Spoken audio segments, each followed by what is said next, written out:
The man known to history as James Monroe was born on the 28th of April, 1758, at his family's estate of Monroe Creek in Westmoreland County in the British colony of Virginia. His father, Spence Monroe, was born in 1727 and inherited 500 acres and at least 8 slaves from his father, providing for a comfortable but far from privileged existence. As with many gentlemen farmers of the time, Spence supplemented his income by working as a carpenter. The Monroe family had been in North America since the mid-17th century, after James's great-great-grandfather, Andrew Monroe, was exiled from his Scottish homeland during the civil wars in the British Kingdom and adopted the name Monroe. James's mother was Elizabeth Jones, the daughter of James Jones, a wealthy architect who settled in King George County after emigrating from his native Wales. Spence married Elizabeth Jones, and the couple would have 5 children, with James being the second child and eldest son. When James Jones died, he left his daughter Elizabeth 300 acres of land, thus increasing Spence and Elizabeth's holdings to 800 acres. The young James was brought up by his mother until he was around 5 years old, after which he accompanied his father in his labors, learning the basics of working on a farm. As he got older, his father took him hunting and fishing, activities that the boy enjoyed far more than the back-breaking labor of working on a tobacco farm. During these early years, his parents taught him to read and write, as well as rudimentary mathematics and Latin. James Monroe came of age during a time of political disagreements between Britain and its North American colonies. In 1763, Britain had defeated France in the French and Indian War, gaining control of Canada in the process. In order to pay for the continued defense of North America from Native American tribes and to assert parliamentary supremacy, the British Parliament passed legislation to levy taxes on the colonies.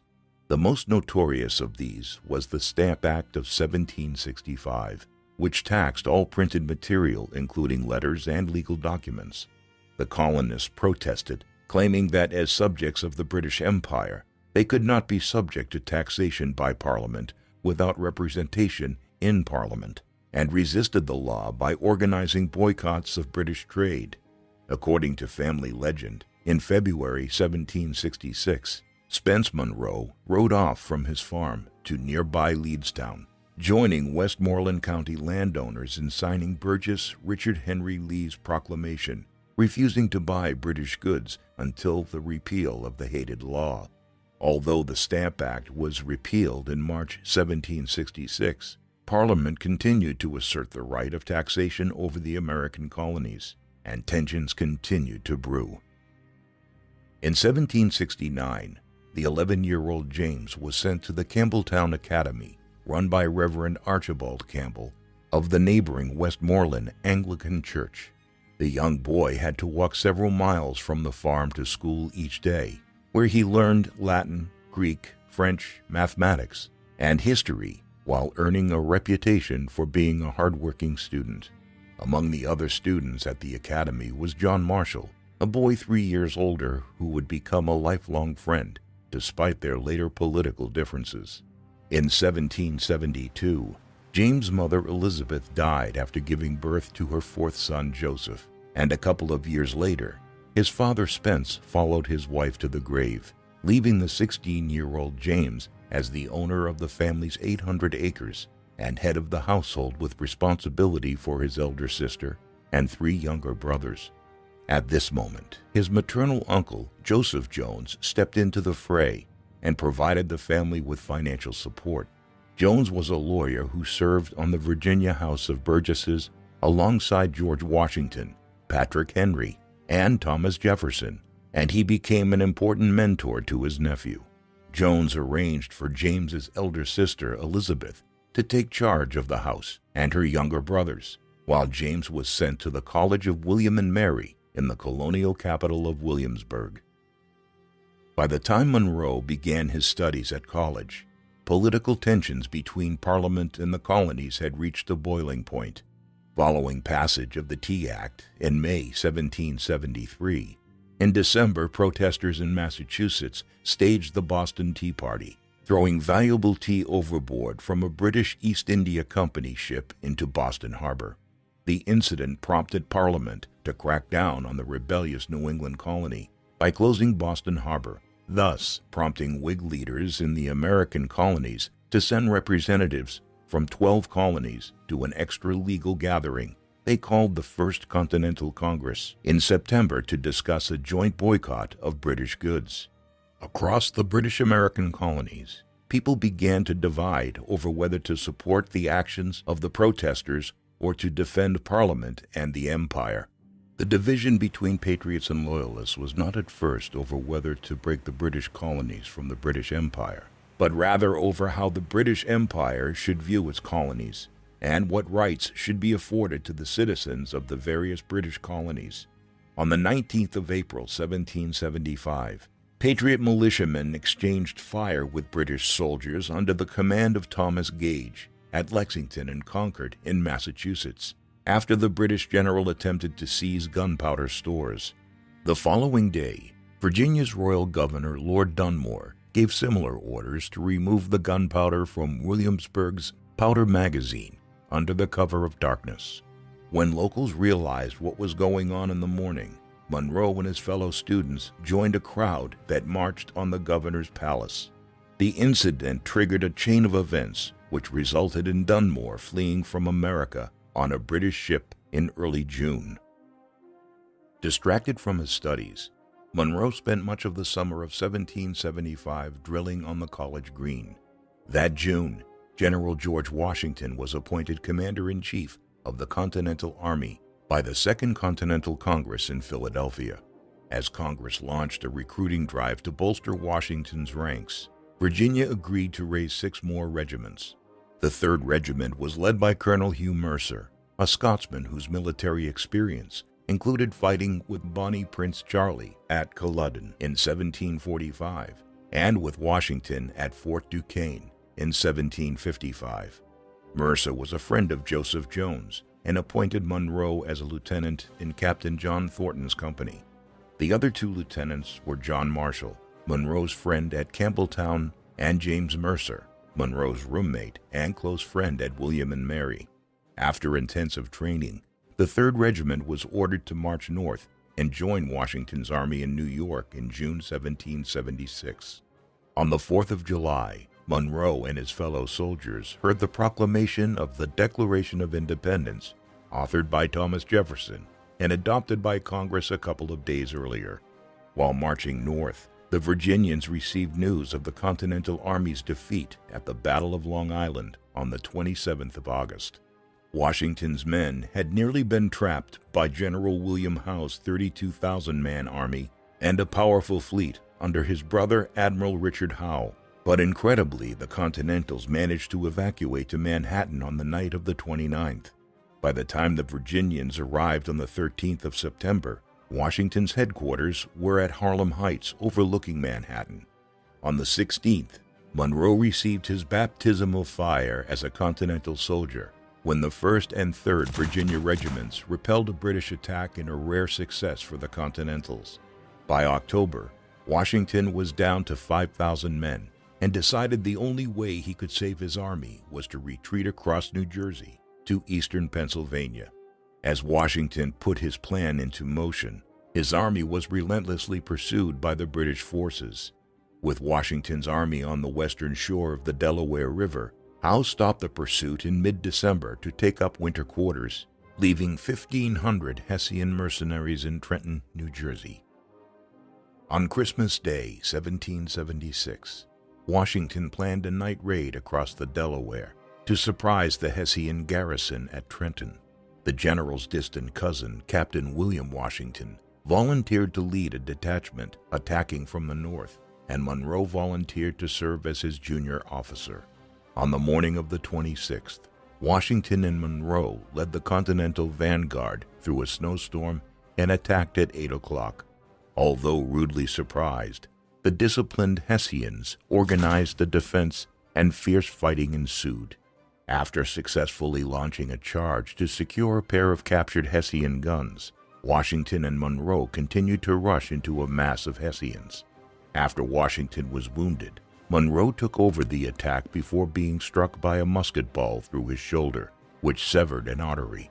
He was taken to Dr. John Riker, a local patriot who had joined them that morning, who managed to stop the bleeding. While the surgeons operated on him, the Continentals celebrated a glorious triumph, capturing almost 1,000 Hessians with minimal losses. After being taken back across the Delaware, Monroe spent the next 3 months recovering in eastern Pennsylvania. After his heroics at Trenton, Monroe was promoted to captain in a new regiment being formed in Virginia. However, when he returned home, he was only able to recruit a handful of volunteers. He accompanied his uncle Joseph Jones as he returned to Congress in Philadelphia, which was anticipating an attack by Howe at any moment. After arriving back at Washington's camp in August, Monroe served on the staff of William Alexander, a major general who claimed the Scottish noble title of Lord Stirling. As a staff officer, Monroe was introduced to Washington's aides, including Alexander Hamilton and the young French nobleman, the Marquis de Lafayette, whom Monroe promptly befriended. Monroe accompanied Stirling during the American defeat at Brandywine Creek on the 11th of September 1777, which allowed Howe to capture the capital of Philadelphia. On the 4th of October, he was by Stirling's side when the general's horse was shot from under him at the Battle of Germantown. While Washington's army struggled to survive their stay at the winter quarters at Valley Forge, Monroe was promoted to major, and a Prussian officer named Baron Friedrich von Steuben appeared at headquarters and began to instill German discipline into the army. In May 1778, news arrived that France had signed a treaty of alliance with the United States, prompted in part by General Horatio Gates's victory over John Burgoyne at Saratoga the previous autumn. The new British commander, General Sir Henry Clinton, decided to evacuate Philadelphia and return to New York, prompting Washington to attack his rear guard at Monmouth on the 28th of June. After General Charles Lee mishandled the attack, Washington arrived with Stirling to hold the Continental line. Monroe led a detachment on a reconnaissance and found that the British were planning to attack Washington's right, allowing the American commander to respond and repulse the British charge. Having been praised for his conduct in battle, Monroe longed for a command of his own and left Stirling's staff. When Washington's aide, John Lawrence, proposed raising a regiment of black slaves to defend his native South Carolina with the promise of freedom after the war, Monroe asked Alexander Hamilton for a recommendation. Although Lawrence's scheme was endorsed by Congress, the South Carolina and Georgia legislatures resoundingly rejected the idea. After returning to Virginia and being unable to find a militia command, Monroe went to see Governor Thomas Jefferson. The governor took a liking to the young Monroe and offered to tutor him in law, making sure not only to familiarize him with the relevant laws of the day, but also important historical and philosophical texts associated with the development of legal principles. When Virginia was threatened by a British attack from the sea in April 1780, Jefferson moved the state capital inland from Williamsburg to Richmond, and Monroe accompanied him, deciding at the same time to sell his 500-acre family farm. In June, Monroe was dispatched by the governor to establish a chain of relay posts from Richmond to North Carolina to warn of any British attack. By July, Horatio Gates took over command in the southern colonies, only to be defeated shortly thereafter by General Charles Cornwallis at Camden in mid-August of 1780. Gates's defeat allowed the British to march towards Virginia, and a British army under Benedict Arnold, the former Continental Army general who had treacherously switched sides, invaded Virginia and sacked Richmond. Washington responded by sending a small force under Lafayette to Virginia. Unable to find a command with his friend, Monroe served as a volunteer in the 15,000-strong Allied army under Washington and the French General Rochambeau, as it surrounded Cornwallis at Yorktown, forcing the British general to surrender in October 1781.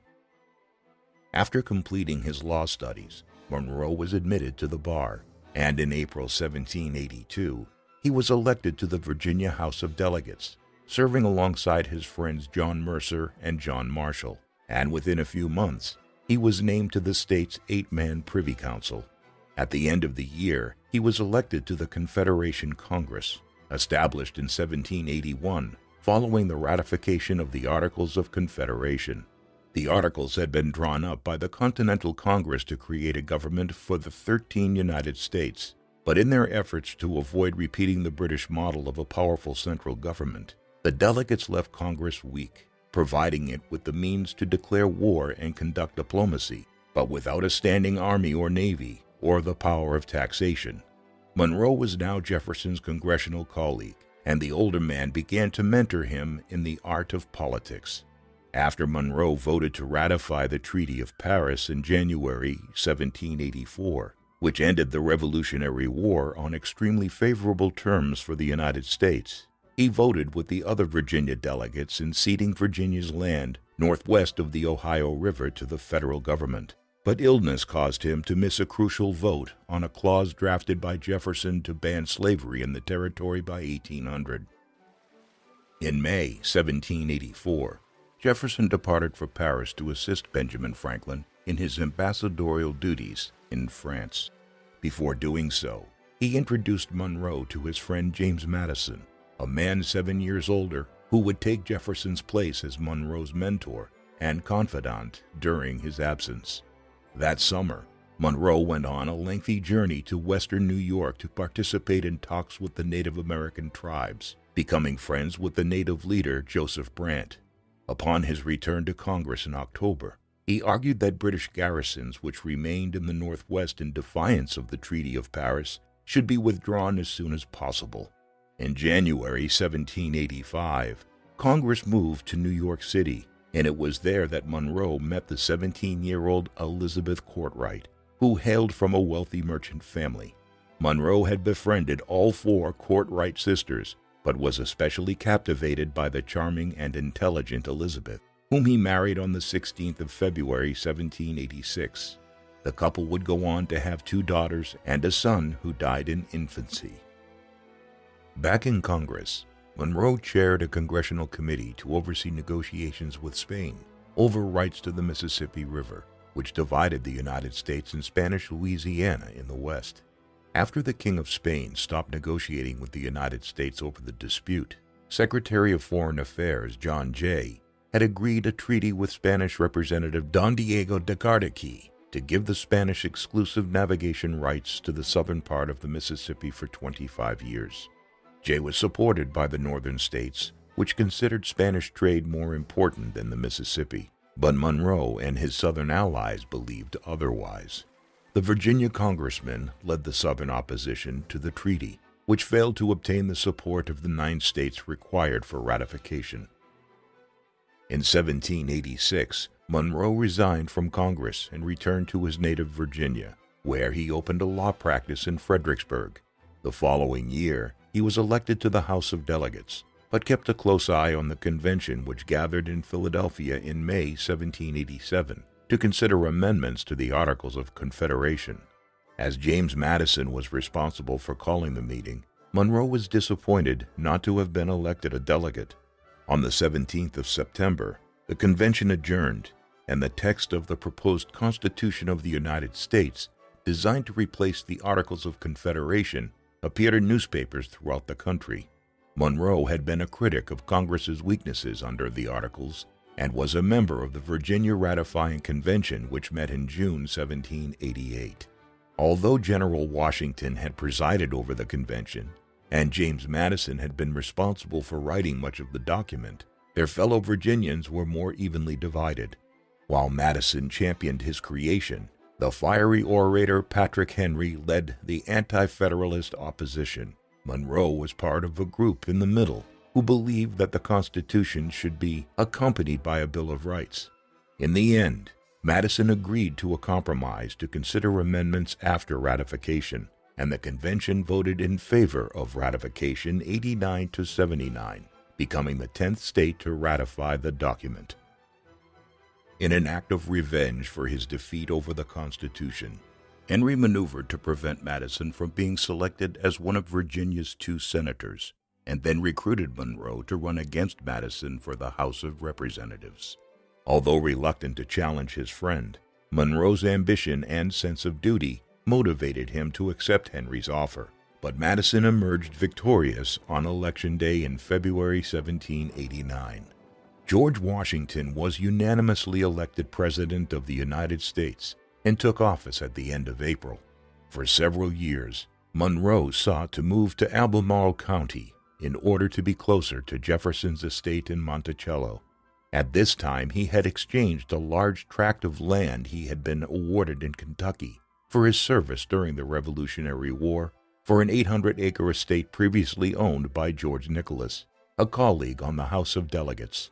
In December 1789, Jefferson returned from Paris and visited Monroe before taking up his responsibilities as Washington's Secretary of State. In November 1790, Monroe was elected to the United States Senate, taking the seat which had initially been filled by his late cousin, William Grayson. On the 6th of December, he was sworn in as a senator by Vice President John Adams. The issue dominating American politics at the time was the financial and economic reforms introduced by Alexander Hamilton, Washington's Secretary of the Treasury. Hamilton believed that his reforms would strengthen the national government so that the United States could achieve economic prosperity and enjoy greater security from potential enemies. Most of his supporters came from the northern states and called themselves Federalists.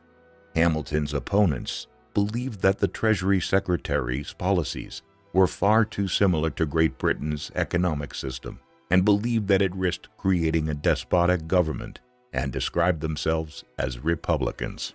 By the time Monroe arrived in the Senate, Hamilton had already managed to obtain congressional approval to create the national debt, but a second battle was looming over the creation of a national bank. While Madison led the opposition in the House, Monroe was one of only 5 men to vote against it in the Senate. Both men were closely aligned with Jefferson, but the Secretary of State could not openly oppose his own administration, but he could instruct his friends to do so in Congress and in the press. Although they wrote anonymously adopting names from Roman antiquity, Madison and Monroe exchanged insults with Hamilton himself in the papers of the day. In 1792, Monroe and Virginia Representative Abraham Venable were approached by former Speaker of the House Frederick Muhlenberg to investigate allegations that Hamilton was embezzling federal funds. In November, Jacob Clingman, Muhlenberg's former clerk, had been arrested along with his friend James Reynolds for forgery. Clingman told his former boss that Reynolds told him that he received government funds and insider information from Hamilton to speculate on government securities. When the 3 men raised the issue with Hamilton in December, they were shocked and embarrassed to hear a detailed confession from the Treasury Secretary that he had not given James Reynolds money to speculate in the markets, but to keep secret his affair with James's wife Maria. The 3 men agreed not to speak of the matter ever again, but while Muhlenberg and Venable were satisfied by the explanation, when Hamilton requested his papers pertaining to the affair be returned to him, Monroe had them faithfully copied out by John Beckley, the clerk of the House of Representatives, and a Republican partisan, before sending them back to Hamilton. Either Monroe or Beckley informed Jefferson and Madison, but Hamilton was cleared of financial wrongdoing, and the affair with Maria Reynolds remained secret for 5 years. By 1793, the American political debate shifted to the arena of foreign policy. The French Revolution of 1789 was turning increasingly violent, and by January 1793, King Louis XVI was executed by guillotine, leading Britain to declare war on France in February. After news reached the United States, in April, Washington issued a proclamation of neutrality between the 2 warring parties. The same month, the French envoy, Edmond Charles Genet, arrived on American shores to large demonstrations of popular support, boosting the Republicans, who sympathized with the French, and frightening the Federalists, who leaned towards the British. Genet made it his business to recruit American sailors to join French privateers attacking British shipping, and when asked by Washington to stop, he threatened to appeal to the American people above the president's head. Monroe had followed Jefferson's lead in supporting Genet. By the summer, even Jefferson became frustrated by the Frenchman's behavior, and Monroe and Madison encouraged Virginians to adopt a set of resolutions they wrote, which praised Washington, denounced the neutrality policy for violating the French alliance from 1778, and attacked Hamilton for seeking to replicate the British Constitution in America.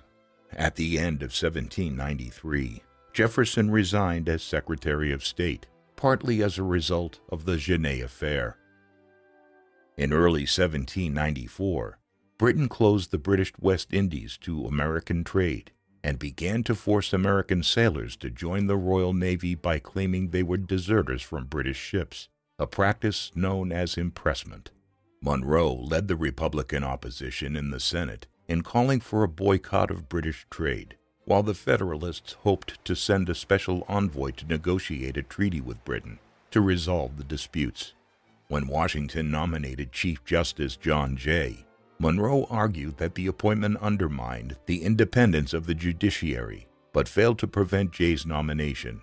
In late May, Secretary of State Edmund Randolph offered Monroe the post of Minister to France, replacing Gouverneur Morris, the New York Federalist who had failed to endear himself to France.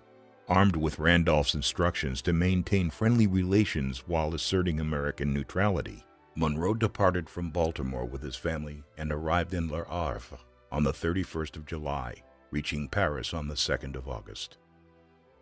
The Monroes arrived in France days after the radical leader, Maximilien Robespierre, was overthrown and guillotined in a coup. The political turmoil hindered Monroe's attempts to present his credentials, but on the 14th of August, he spoke to the National Convention about the shared principles of the American and French republics and received an enthusiastic response, after which he was recognized as American Minister to France. Monroe's duties involved representing and assisting Americans in France, some of whom had been imprisoned during the revolutionary turmoil. In particular, he helped to secure the release from prison of Thomas Paine, the radical political writer whose pamphlets Common Sense and The American Crisis championed the patriot cause during the American Revolutionary War. Monroe also intervened on behalf of Adrienne de Lafayette, the wife of the Marquis who had voluntarily entered an Austrian prison to be with her husband. Her husband had been one of the leaders of the revolution in 1789, but in the midst of the political turmoil, he had escaped to the Austrian Netherlands in 1792, following a treason charge, but because of his politics had been placed in prison by the Austrians. Unconvinced that the Lafayette's captors would release Adrienne based on her husband's reputation as an American hero, Monroe allowed his wife Elizabeth to encourage public sympathy by making several visits to Adrienne in prison, an initiative which eventually secured her release. Although he made himself popular in France, Monroe received a rebuke from Secretary of State Randolph that he was being too close to France. For Monroe, this was a sign that Washington's administration had become increasingly federalist, and he suspected that John Jay was conveying British complaints about Monroe across the Atlantic. When Monroe informed Randolph that he had only done what he was instructed, and that closer relations with France would give Jay more leverage with London, Randolph told him to carry on. In November 1794, Jay signed a treaty with British Foreign Minister Lord Grenville, but sought to keep the terms secret. He had managed to secure the withdrawal of British forces from the Northwest forts and negotiated a commercial treaty, but had not made any progress with the impressment of American sailors in the Caribbean. Days after the Senate approved the Jay Treaty in June 1795, the text became publicly available and caused an outcry. Monroe only learned of its contents in American papers in August and was infuriated that Randolph had not sent him a copy. By then, the Federalist Timothy Pickering was Secretary of State, and it was only in December that Monroe received a copy of the treaty. When Foreign Minister Delacroix informed him that the Jay Treaty invalidated the 1778 alliance, Monroe made a valiant effort to defend Franco-American relations. This led Washington's Federalist cabinet to demand his recall, and in December 1796, he was replaced by Charles Cotesworth Pinckney. Monroe returned to America around the time John Adams succeeded Washington as president in March 1797. He was soon confronted by Alexander Hamilton, who accused him of leaking documents to James Thomson Callender, the Republican journalist who had publicized the Reynolds affair. The two men came close to a duel, which was only averted following the intervention of Monroe's second and Hamilton's New York rival, Aaron Burr. After returning to Virginia and meeting with Jefferson and Madison, in 1798 Monroe published a lengthy defense of his conduct in France, which criticized the Washington administration. Washington was outraged and annotated Monroe's book with expressions of fury, but said nothing in public. In the meantime, Monroe supervised the construction of a new house called Highland on a 2,500-acre estate next to Jefferson's Monticello. By late 1799, Monroe was ready to return to the political fray and was elected governor of Virginia in December. He hoped that the governorship might enable him to heal his rift with Washington, but the former president died on the 14th of December, the day before Monroe arrived in Richmond. Monroe's powers as governor of Virginia were limited to being commander of the state militia and sharing executive power with the 8-man Privy Council. With these powers, he purchased weapons for the state militia and built an armory on the James River. On the 30th of August, 1800, Monroe received reports of a slave uprising led by a blacksmith named Gabriel, and over the next few days, he organized efforts to suppress the uprising. After several enslaved people were hanged, Monroe adopted a more lenient approach by hanging only the ringleaders and setting the others free. Monroe knew that the slaves were motivated by a similar spirit to the patriots of 1776, but while he acknowledged the injustice, he knew that any steps to abolish slavery would be fatal to his political ambitions. Monroe supported Jefferson's candidacy in the 1800 presidential elections against Adams, where a healthy Republican majority in the Virginia House of Delegates ensured that its 21 electoral votes were cast for its native son.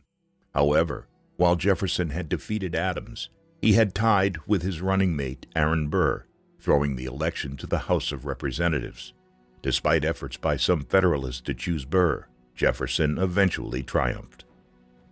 On the 4th of March, Jefferson assumed the presidency in the new capital of Washington, D.C., on the banks of the Potomac River, where he made a conciliatory speech declaring, "We are all Republicans. We are all Federalists."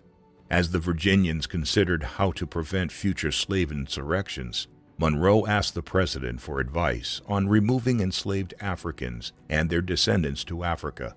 After identifying the British colony of Sierra Leone as the perfect solution, the idea was dropped when Monroe found that slavery was not permitted in the colony, and Monroe had no desire to free them before they arrived in Africa.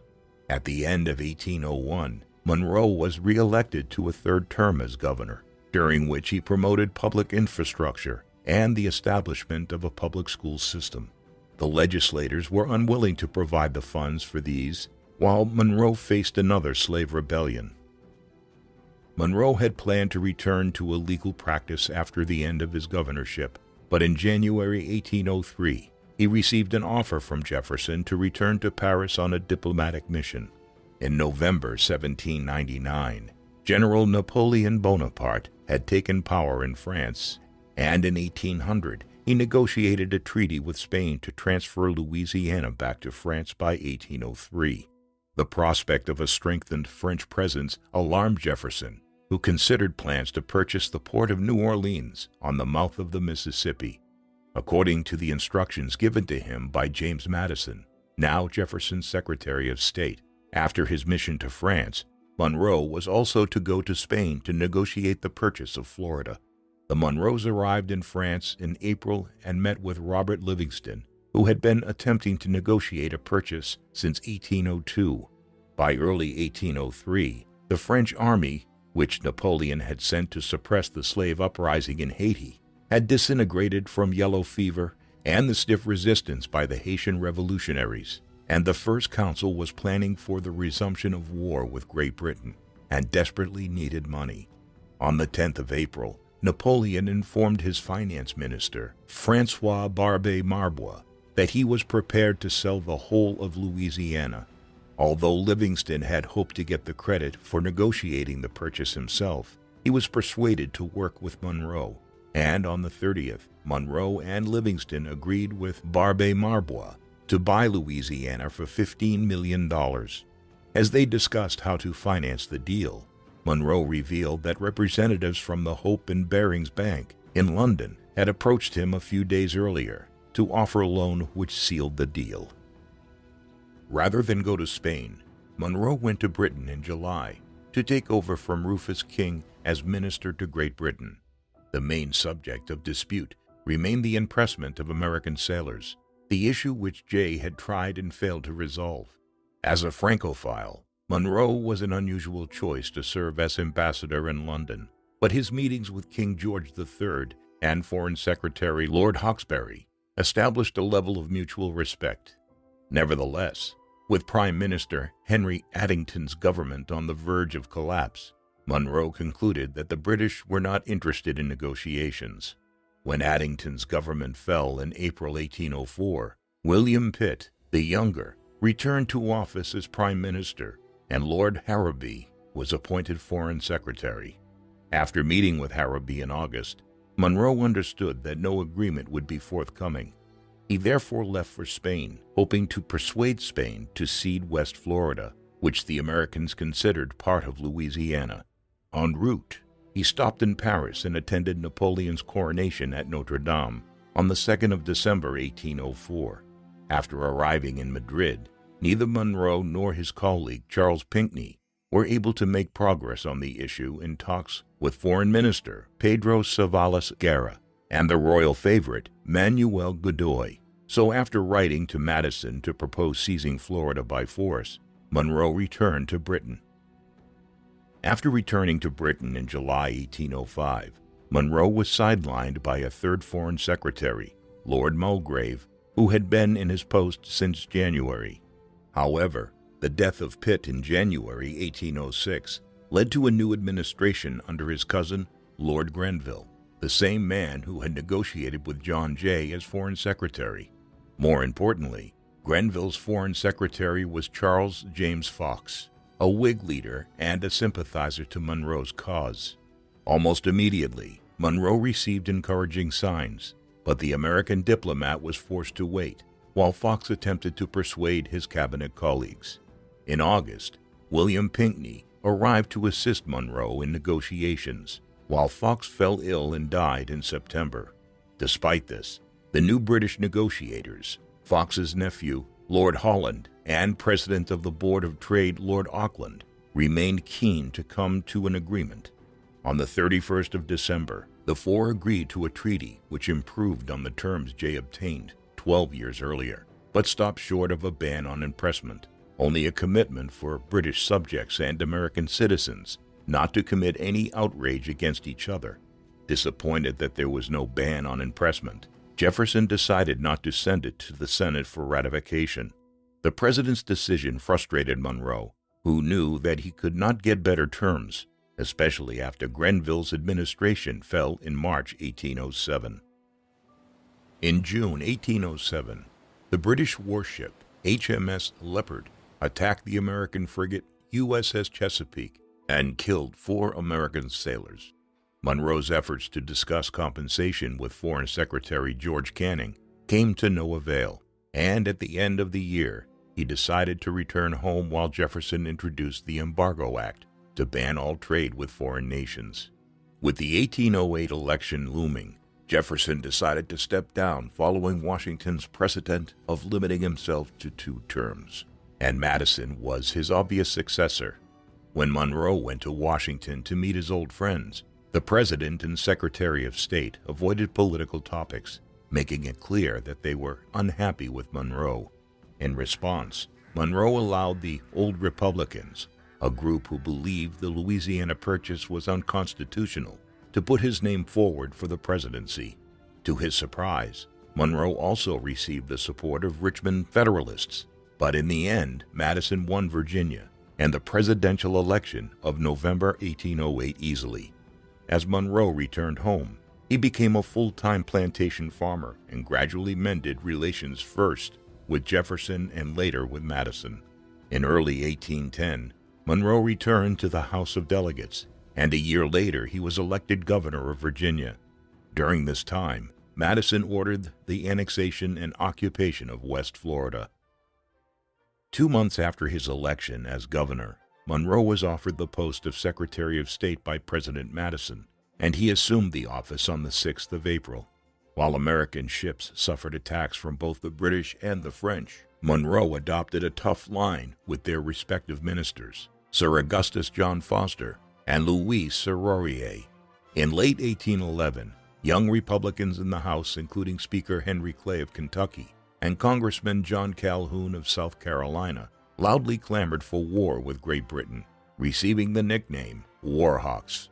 Monroe had gradually come to the conclusion that war was preferable to pointless negotiations.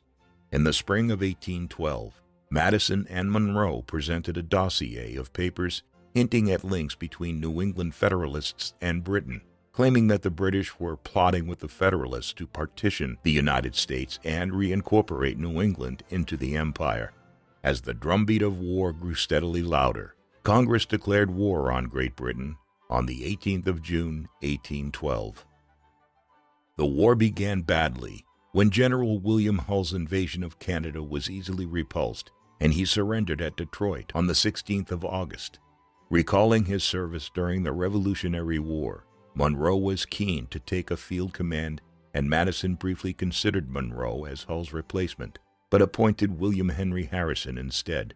A few days later, Hull's nephew Isaac commanded the USS Constitution as it withstood several broadsides from HMS Guerrier before returning fire and immobilizing the enemy ship within half an hour. The triumph of the Constitution helped Madison win re-election in 1812. In January 1813, Madison dismissed Secretary of War William Eustis and asked Monroe to temporarily take over at the War Department. Monroe responded by bombarding Congress with recruitment proposals and strategic plans. In order to stem the number of desertions, Monroe sought to ensure that the men were well equipped. After Congress objected to Monroe taking over the War Department personally, Madison appointed General John Armstrong to the post. Armstrong carried on Monroe's efforts to improve recruitment and supply, and promoted promising young officers such as Winfield Scott and Andrew Jackson to high command. However, Monroe warned Madison that Armstrong's desire to seek a field command while serving in the cabinet created a dangerous precedent. In early 1813, Monroe received a letter from John Quincy Adams, the American minister in St. Petersburg, which contained an offer from Tsar Alexander to mediate in the war. Madison accepted and sent Delaware Senator James Bayard and his Treasury Secretary Albert Gallatin to Russia with instructions that any peace that did not deal with impressment was no peace at all. During the summer, President Madison and Vice President Elbridge Gerry were seriously ill, and on the 15th of July, Monroe received news that Admiral George Cockburn's fleet was sailing up the Potomac River. While Armstrong dismissed the idea that the British would attack Washington, Monroe personally embarked on a reconnaissance mission. By the time he was recalled to Washington, the British fleet turned back to the Chesapeake Bay after finding the Potomac too shallow. With Washington out of danger for the time being, Monroe could celebrate a naval victory over the British at Lake Erie on the 10th of September, as well as Harrison's triumph at the Thames River in early October, which claimed the life of the Native American leader Tecumseh. In late 1813, Armstrong organized an unsuccessful offensive in the north, which aimed to capture Montreal, and in his absence, Monroe once again took charge of the War Department, infuriating Madison. When Monroe received news from Secretary of the Navy William Jones that Armstrong was planning to conscript an army of 85,000 men and lead it himself, he feared that the Secretary of War might win glory on the battlefield and challenge him for the 1816 presidential election, or simply use it to overthrow the government. Madison refused to dismiss Armstrong for the time being, and Armstrong's conscription proposal was defeated in Congress. In December, Madison received a message from British Foreign Secretary Lord Castlereagh rejecting Russian mediation and proposing direct talks to end the conflict. Monroe convinced the president to accept, and Henry Clay and veteran diplomat Jonathan Russell were appointed to the Peace Commission alongside Adams, Bayard, and Gallatin. Expanding on Madison's instructions, Monroe hoped that the peace commissioners might persuade Britain to cede Canada to the United States.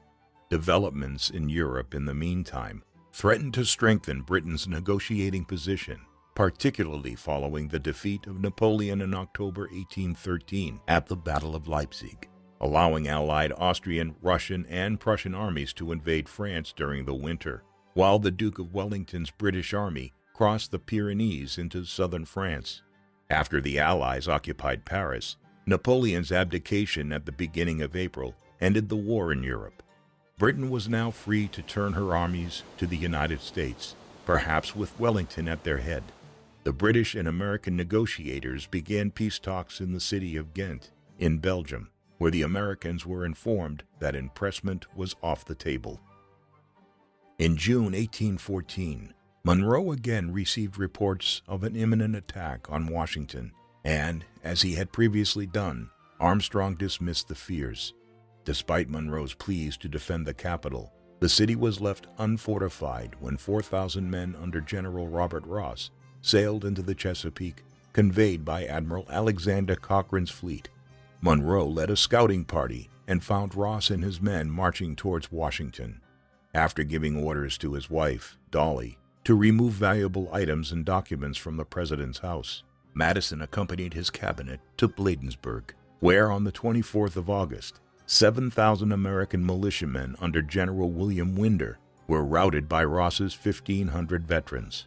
Although the British suffered higher casualties, Ross's men were free to march into the American capital. While Madison and his cabinet colleagues escaped, Monroe remained in Washington to witness the city being burned to the ground before fleeing himself. By the 27th, the British had abandoned Washington, and Monroe and Madison returned to the capital that evening to survey the damage. Monroe was asked once again to take over duties as Secretary of War, following Armstrong's resignation on the 30th. After personally supervising further military actions on the Potomac, Monroe left General Samuel Smith to mount a successful defense of Baltimore, which claimed the life of Robert Ross on the 12th of September. Responding to rumors that the British were planning an attack on New Orleans, Monroe ordered General Andrew Jackson to hurry to the city. With the Treasury almost empty, the new Secretary of the Treasury, Alexander Dallas, proposed the creation of a second national bank after Madison had allowed the first bank's charter to expire in 1811, but it took until 1816 for Congress to agree. In the meantime, Monroe received news from the commissioners in Ghent that the British were trying to dictate peace terms which were unacceptable to the United States. After Monroe instructed the commissioners to propose a peace based on the status quo before the war to reflect the United States' willingness to end the war, the British adopted a spirit of conciliation, prompted in part by Wellington's refusal to go to America. On the 3rd of February, 1815, Monroe was informed that Jackson had won a great victory at New Orleans on the 8th of January, inflicting more than 2,000 enemy casualties, including Wellington's brother-in-law, Major General Sir Edward Pakenham, at the cost of fewer than 100 American killed and wounded. In mid-February, news of the Treaty of Ghent arrived, confirming the situation was as it existed before the war. Following the end of the war, Monroe relinquished his duties in the War Department on the 15th of March and returned to the State Department. His accomplishments over the next 2 years included obtaining a peace accord with the Barbary States after Commodore Stephen Decatur defeated the Algerian fleet in the Second Barbary War. With Madison in poor health and nearing the end of his second term, Monroe was widely expected to be his successor following the 1816 presidential elections. Although the Republican nomination was not guaranteed, he successfully fended off his closest rival, Secretary of War William Crawford, while New York Governor Daniel Tompkins was selected as his running mate. With the Federalist Party on its last legs, Rufus King agreed to run for president, but was defeated by Monroe in a landslide. On the 4th of March, 1817, the 59-year-old James Monroe was inaugurated as the 5th President of the United States. In his inaugural address, he set out his priorities, including strengthening the country's defenses, improving public infrastructure, and developing American industry. Following the speech, Monroe's old-school friend, Chief Justice John Marshall, administered the oath of office. Although he had been a partisan of Jefferson and Madison since the early days of the Republic, President Monroe sought to eliminate party divisions and represent the whole country. He asked William Crawford to remain at the Treasury, where Madison had moved him in October 1816, and appointed South Carolina's John Calhoun Secretary of War. He appointed John Quincy Adams as Secretary of State. During the summer of 1817, Monroe embarked on a tour of the northern and eastern part of the country, reliving the memories of the Revolutionary War and receiving an enthusiastic welcome everywhere he went, including the Federalist heartland in New England, where a Boston newspaper described Monroe's visit as heralding an era of good feelings. After returning briefly to Virginia, he and Elizabeth arrived in Washington in October, where they moved into the president's house while it was still being rebuilt from the damage done 3 years earlier. As part of the reconstruction work, the gray sandstone of the presidential residence was painted white, and from this time onward, the building became known as the White House. Monroe also supervised the construction of new buildings for his cabinet departments. Following the American annexation of West Florida, the Seminole Indians routinely launched raids into the territory from Spanish East Florida. In January 1818, Monroe ordered General Andrew Jackson to lead an army against the Seminoles, while taking care not to attack any Spanish forts. Jackson wrote to Monroe and proposed to take the war to the Spanish and claimed that he could conquer East Florida within 60 days. Monroe was ill at the time and did not read Jackson's letter, which was dealt with by Secretary of War Calhoun, but he may have quietly approved of Jackson's approach. The general did not only capture the Spanish town of Pensacola, but drew Britain into the diplomatic row after executing a couple of British subjects captured alongside the Seminoles. Congress blamed Monroe for attempting to provoke war from Spain, and the president wrote to Jackson, criticizing him for exceeding orders. In the meantime, Secretary of State Adams was negotiating with the Spanish envoy Luis de Onís to purchase East Florida. After several months of talks, Adams and Onís signed a treaty on the 22nd of February, 1819, in which Spain agreed to the formal cession of both East and West Florida to the United States in return for new boundaries west of the Mississippi that recognized Spanish control of Texas. While the Senate ratified the treaty unanimously, King Ferdinand of Spain would not do so until 1821. The controversy over Jackson's actions in Florida coincided with a congressional investigation into the Bank of the United States' role in land speculation in the Western Territories. In order to save itself, the National Bank stopped giving out loans, which, in addition to the post-war surplus in manufactured goods from Europe, which flooded into American markets, contributed to the economic crisis known as the Panic of 1819, during which land values fell by 75%. With limited means at his disposal to address the economic downturn, Monroe embarked on a tour of the South and West. While in Nashville with General Jackson, he witnessed the economic devastation that had been caused to the city. By the time he reached Frankfort in Kentucky, he promised his audience that he was prepared to work with Congress to find a solution to the economic difficulties. Although the president planned to cross the Mississippi and go to St. Louis, Monroe's exhaustion cut the tour short, and he returned to Washington in August. The troubles over Florida and the Panic of 1819 were overshadowed by the debates raging across the United States about the status of Missouri, which would become the greatest crisis of Monroe's entire presidency. In February 1819, Representative James Talmadge of New York introduced amendments to ban slavery in response to Missouri's application for statehood. After heated debate, the amendments were narrowly passed in the House, but defeated in the Senate. When the new session of Congress met in March 1819, Congressman John Holmes, representing the District of Maine in the state of Massachusetts, presented a motion for Maine statehood. In response, Speaker Henry Clay refused to advance the measure without the admission of Missouri as a slave state. Over the coming months, both houses of Congress were dominated by discussions surrounding slavery and questions of its legality and morality. On the 15th of December, the southern state of Alabama was admitted to the Union as a slave state. The status of slavery in Alabama was accepted by the free states in the North, since slavery already existed and the surrounding states were all slave states. Alabama's admission as the 22nd state created a balance of 11 free states in the North and 11 slave states in the South, giving them equal representation in the Senate. With slavery now becoming the most important political issue in the country, the status of slavery in Missouri could determine the future of the institution in the United States. While he was privately opposed to slavery, Monroe was a slave owner and knew that he could not express any anti-slavery sentiments without losing support in the South during a presidential election year. He was keen to have both Missouri and Maine admitted to the Union as soon as possible. While Clay sought a compromise in Congress, Monroe persuaded Senator James Barber to introduce a motion in the Senate to link Maine's admission to that of Missouri. After the House passed a resolution admitting Maine as a free state on the 3rd of January 1820, the Northerners, led by the veteran Federalist Rufus King, were in no mood to compromise.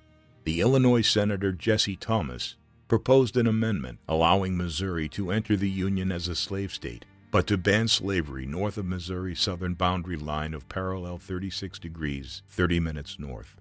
When Monroe's support became publicly known, the negative reaction in Virginia led to fears that the president would not be renominated in his home state. The president responded by warning Southerners that extending slavery to Missouri without a compromise might cause a Northerner to be elected president, while warning Northerners that Southern states might secede from the Union if slavery were banned. On the 17th of February, the Senate passed the Missouri bill with the Thomas Amendment by 24 votes to 20, only to be rejected in the House. In response, Henry Clay set up a joint committee to recommend compromise, and on the 1st of March held 2 votes. The House narrowly passed the Missouri bill without restriction on slavery 90-87, and in a second vote, it banned slavery north of the compromise line 134-42.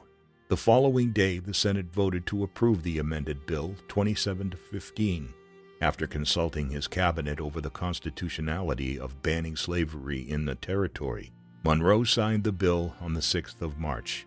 Following the compromise, Maine was admitted to the Union on the 15th of March, 1820, as a free state, and Missouri entered the Union on the 10th of August, 1821, as a slave state.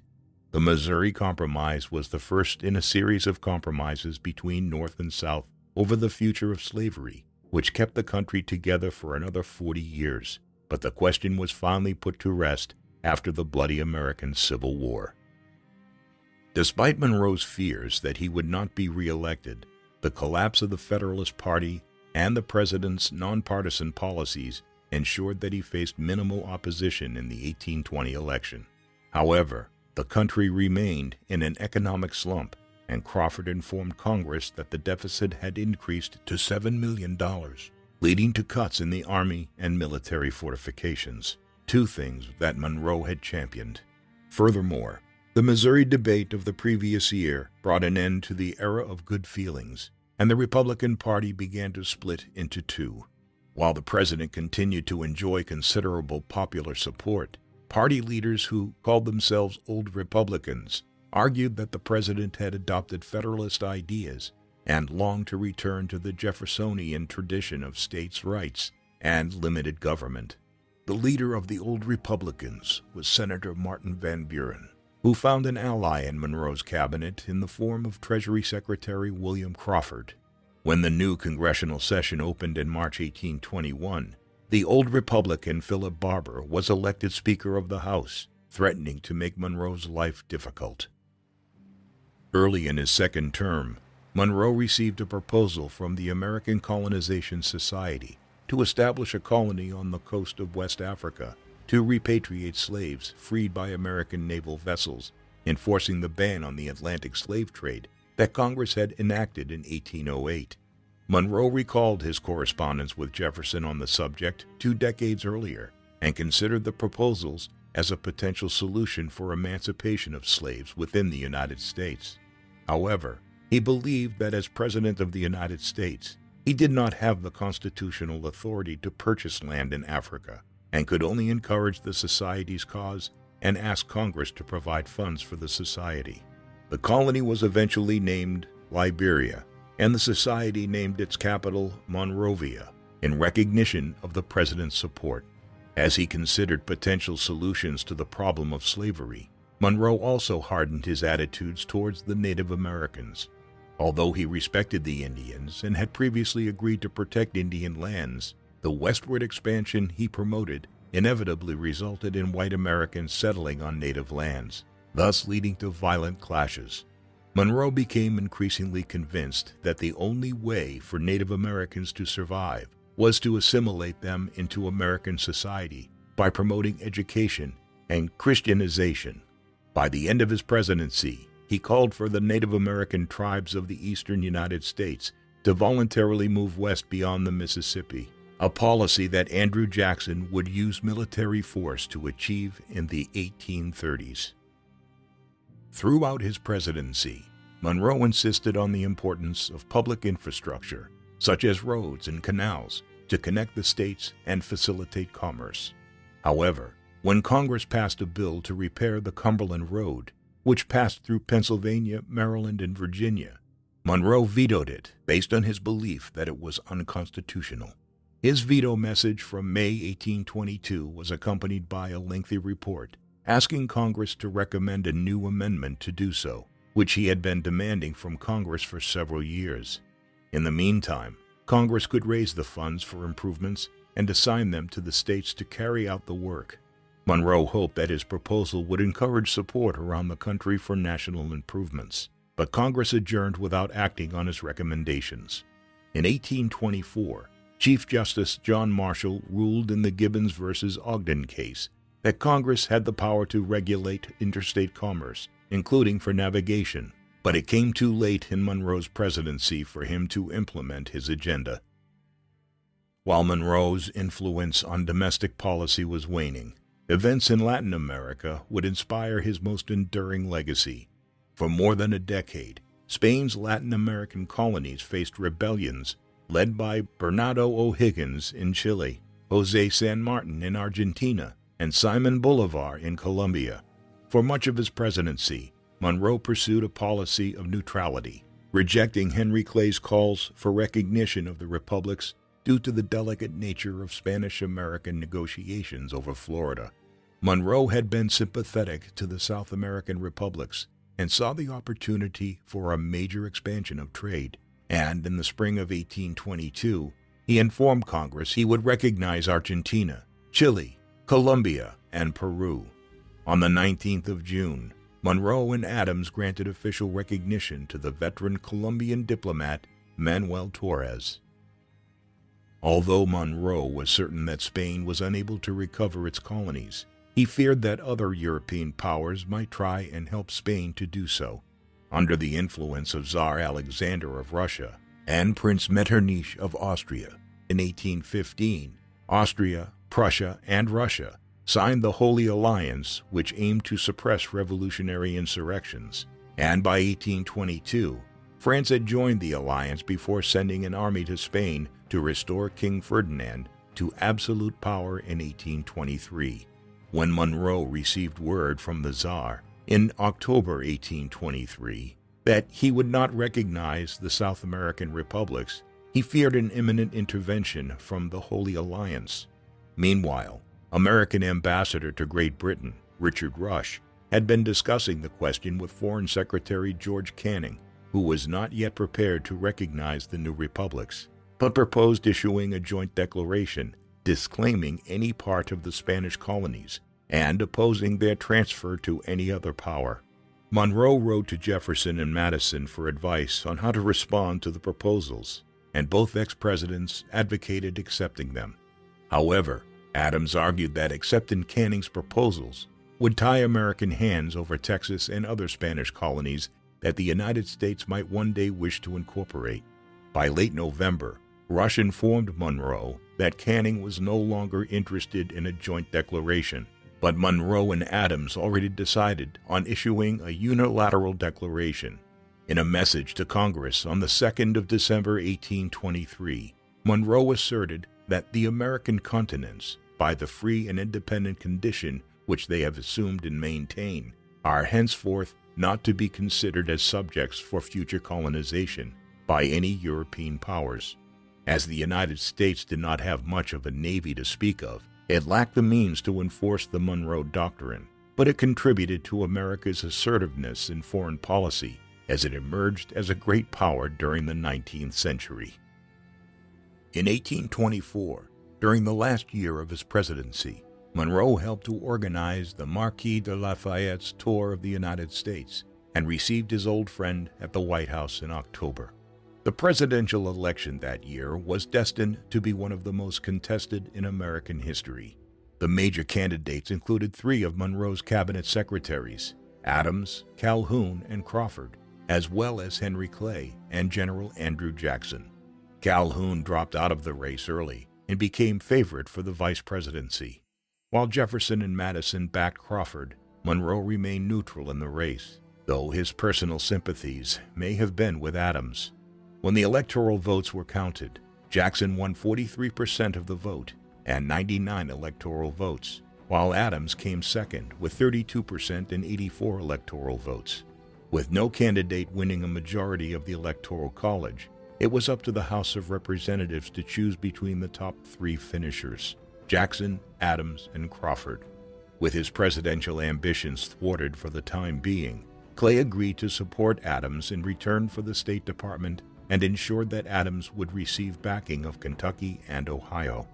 On the 9th of February 1825, Adams won 13 states, Jackson 7 and Crawford 4, and on the 4th of March, John Quincy Adams succeeded James Monroe as President of the United States.